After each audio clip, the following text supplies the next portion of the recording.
Hello everybody, welcome to the latest horror haul. We've got a bunch of stuff. I know the last haul or two only had a little bit of stuff. Usually you guys are used to me getting like double the size of this, but this is actually a really solid haul. I'm still trying to cut down a little bit because, well, putting out so many books, as many as I do, and these aren't even all of them, it's expensive, and I'm trying to cut back a little so I can put out some more books. So, if you guys want to support the channel, add something to your haul, I got 10 books you guys could get, either signed on Indiegogo, or you could get them unsigned on Amazon, or you could get the ebooks on Kindle. There's so many ways to buy them. And you could also get my new comic book, Secret Comics Presents, down below in the description on Indiegogo. There's so much more down there too. My newsletter, my Patreon, a whole bunch of stuff. But enough shilling. Let's get into what we got. We got a ton of stuff from a ton of places. When I was laying all this out, I was trying to remember what came from where. But we'll start right here with some pickups from Amazon, starting with Basket Case 3. I love the first movie. I love the second one. I haven't watched this one yet. As you guys can see, there's still the tape on it. This is one that I want to watch pretty soon. I haven't watched a lot of movies, actually, because I'm in the middle of rewatching Twin Peaks. I won't ramble about it here because I know I've done so a lot on some streams and on Twitter and whatnot, but me and my brother, we've got pretty opposite schedules and we're watching it together, so all our time has been towards Twin Peaks. But also got Bunny Lake is Missing. I know nothing about this except Lauren's collection, one of my favorite Blu-ray channels. She recommended this one. She said it was really great, and I had it in my cart for a long time. And then I got this notification from Amazon that it went down like $2 or $3. I was like, you know what, I'll finally buy it because it sounds really good. And I think that's region-free. At least I hope it is, because I don't have a region-free player. Now this movie, I don't know how you pronounce it. Is it V? I don't know. This is a Severin release. I don't have too many Severin movies, if any. But I think this was sent to me by one of the regulars in the live stream chats, Determined Sheepy. I sent this to my P.O. box, which is also in the description. I don't know anything about this, but I think this might be one of my next watches once I'm done with Twin Peaks. It's only 77 minutes, so I will go ahead and watch that soonish. Also, as you guys might know, I went on a little vacation, and I went to Oklahoma to visit my sister, and she's got this store down there. Well, I shouldn't say she's got the store, it's not her store, but there is a store down there called Vintage Stock, and I love it because I always go in there and I find Blu-rays, and I picked up only 4 movies this time, but if you guys remember in past hauls, there were times where I picked up like 10 or 15 movies from them. But we got the Little Shop of Horrors remake. This has the director's cut and the regular cut on here. I watched the director's cut because Mark Pellegrini told me that it's a lot darker of an ending, and I was like, you know what, yeah, I want to watch this darker ending. But yeah, I always wondered after I saw the original Little Shop of Horrors why people talk so highly of it, because the original I thought was just okay. I didn't hate it, didn't love it. Then I realized they were talking about this movie, okay? That movie is great. And then we got, let's see, Army of Darkness. I know there's like a million cuts of this movie. I think this just has the theatrical cut. The Scream Factory release with like all like 15 billion cuts is out of print. So I couldn't get that, but I mean, they had this, so it's better than nothing. A lot of people have told me, I can't believe you haven't seen Army of Darkness yet, dude. So, soon, guys, soon, okay? Next, I love the movie Gremlins, and I have the 4K, but I've never seen Gremlins 2. So this is Gremlins 2, the new batch. Well, it's a double feature, rather. Gremlins and Gremlins 2, but I bought it for Gremlins 2 because I already have the first Gremlins. So yeah, I know nothing about the new batch, really, at all. But I love the first movie, so that's why I picked that up. And then we got Wrong Turn 1 through 5. This is something I wanted to pick up like a year ago from Best Buy, and then I just kind of passed on it when I first saw it because I had already bought a bunch of movies that day.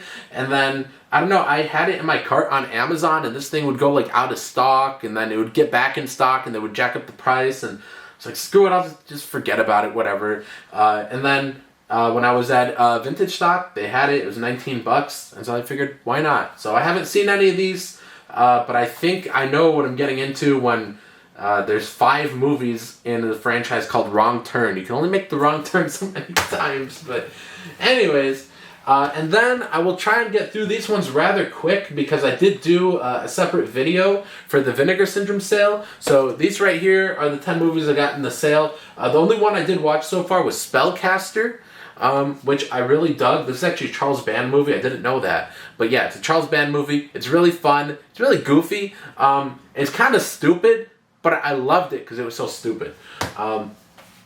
Looking for places to set things down. Man, it's not that I have no room, but the way I have to do my camera now, instead of using the camera instead of my phone, it's like I can't like reach as many places as I used to. But I know I say something at least once per video, once per haul, about the new camera setup. But anyways, we got the McPherson tape. We got Who Done It. And again, I do ramble more about these in the actual unboxing haul video. We got Nightmare Weekend. Pledge Night. Blood Hook, which might be one of the next ones I watch out of all these. Let's see, we got Cutting Class and a blooper that made it into the video because I don't want to cut that out. I dropped the Blood Hook on accident.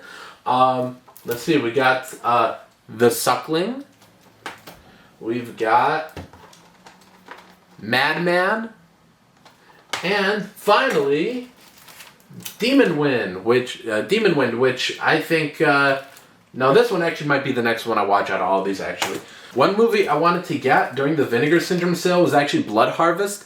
I actually had this one bookmarked for when the sale went live because I wanted to pick this one up, but this one ended up being out of stock. I know nothing about it except there's a spooky clown.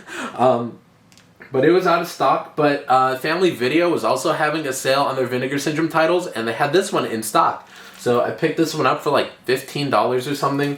So yeah, Blood Harvest, I know nothing about it. I don't know if it'll be good or awful, but I don't know. The clown, if it'll focus, looks pretty creepy. You can see him in the still image there on the back.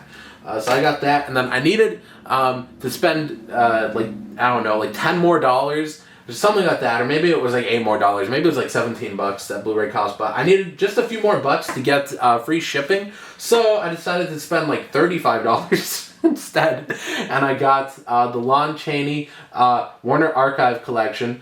The only one I watched on here when I got it was The Monster, and I thought it was going to be good because Mark Pellegrini told me it was going to be good, but I hated it. I mean, Lon Chaney's cool, but it's got a few problems. Maybe I'll argue with Mark about that on his stream. And then this was just a random pickup because I was at Walmart with my family, and I was like, I don't know, I was just taking a stroll through the Blu-rays, and usually they have no good Blu-rays. Like, it's all just very recent stuff. There's no like catalog stuff or anything from any of like the boutique labels typically, and so I just have a look around and never find anything. But I saw this called The Clown Doll, and it looks so stupid, just so awful. Like, I feel like I already know this movie entirely just from looking at the back of it. But I was like, you know what? I like clowns, I like dolls. I'm gonna go ahead and pick it up. And then finally, we got 3 books from Half Price Books, starting with a Richard Lehman book called No Sanctuary. I know nothing about it, but I don't know. It was $4, and I don't know. It's horror, so I was like, you know what? I'll go ahead, pick it up. And then we got Stephen King's book of Joyland. This is from Hard Case Crime. I've been reading a lot of Hard Case Crime lately and digging them. I did read Stephen King's newest release from Hard Case Crime, which is called Later, and it really sucked. So I don't know if this will be any good. Most of Stephen King's newer stuff I don't really like, except his book 11/22/63 was really good. But yeah, I don't know. I don't know if I'm going to like these at all, but I figured at the very least there's cool art on them. So yeah, then this one's The Colorado Kid, which I think recently got picked up to be like a movie or a show or something. I don't really know, but yeah, that was the haul, you guys. Let me know what you thought of this haul. Please pick up all my books down below in the description. I know I'm always plugging my books and telling you guys to check them out. They're in the description, but I do got a lot of books, and I'd really appreciate it if you guys read them. And if you did read them, please leave a review on Amazon, whether you liked it, hated it, however you felt about it. Feedback will only help me get better, and I really appreciate it, you guys. So anyways, thank you all for watching, and have a great day. Peace.